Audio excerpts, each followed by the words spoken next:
Օրերով տանից դուրս չես եկել, մեկուսացել ես, փակվել քո սենյակում, ոչ մեկի հետ չես շփվում, հեռախոսազանգերին չես պատասխանում, նորմալ չես քնում, չես սնվում, չարաշահում ես սիգարետը, ալկոհոլը, կոֆեն։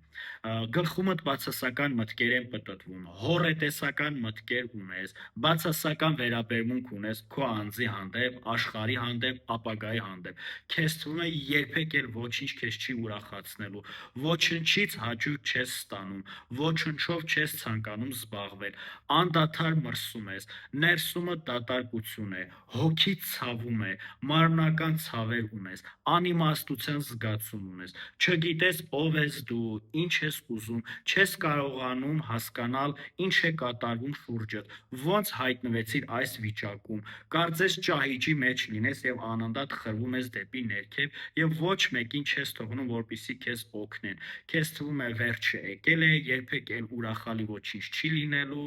գլխումդ սև ամպեր են կուտակված, կյանքը կորցրել է իր երանգներն ու փայլը։ Եթե թվարկածը սիմպտոմները ունես, քեզ զգում ես ճզմած լիմոնի պես, ապա քեզ մոտ հավանաբար դեպրեսիվ խանգարում է եւ կարիք կա շտապ դիմելու հոգեթերապևտին, որոշ դեպքերում նաեւ հոգեթերապևտ հոգեբուժ համալիր աշխատանք է իրականացում խնդիրը հաղթահարելու համար։